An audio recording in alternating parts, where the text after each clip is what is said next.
Bonjour à tous, bienvenue sur Citrouille et Citron. Nous avons profité d'une des dernières belles journées presque estivales pour aller faire un tour en campagne.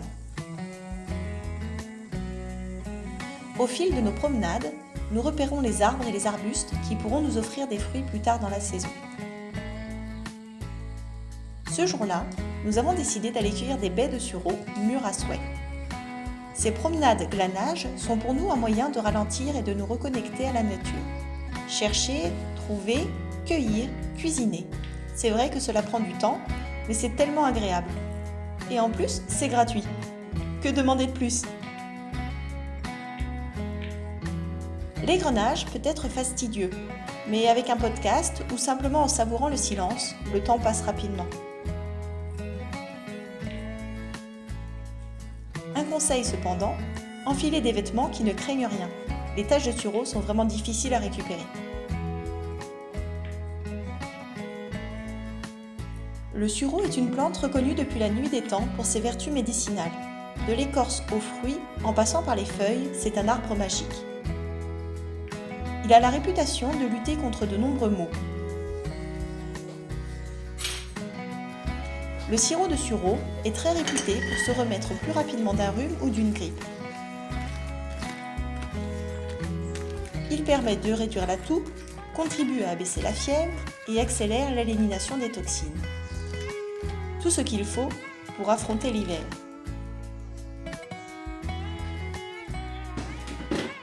Les sureaux poussent naturellement le long des chemins. Les fleurs se cueillent au printemps, alors que les baies ne mûrissent qu'à la toute fin de l'été. Les baies de sureau sont riches en vitamines A et C, en potassium et en calcium. C'est un fruit qui est très riche en antioxydants. Quand je vous dis que c'est une plante magique, je n'exagère pas. La saveur du sirop de sureau est vraiment particulière. Certains disent qu'elle se situe entre la mûre et la myrtille. Personnellement, je n'arrive pas à la qualifier. L'arrière-goût est légèrement métallique, étonnant dans un premier temps, mais il suffit de trouver la bonne façon de déguster ce sirop. Pour nous, c'est avec du porridge au petit déjeuner. Il passe aussi très bien sur des crêpes ou des pancakes, parce que toutes les occasions sont bonnes pour faire des crêpes de toute façon. Si vous décidez de vous lancer vous aussi dans la cueillette sauvage, soyez très prudent. Ne cueillez que dans les endroits où vous avez le droit. Ne prenez que ce dont vous êtes certain ou faites-vous accompagner par quelqu'un qui connaît.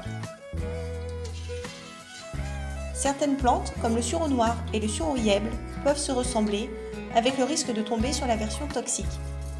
La nature est généreuse, mais elle peut également être dangereuse. Il faut apprendre à la connaître et toujours s'en méfier. Si vous doutez de vous, profitez seulement de respirer l'air en vous baladant. Ça aussi, c'est gratuit et c'est excellent pour votre santé. J'espère que cette vidéo vous a plu. Pensez à la liker et à vous abonner à Citrouille et Citron en cliquant sur la petite cloche. À très bientôt!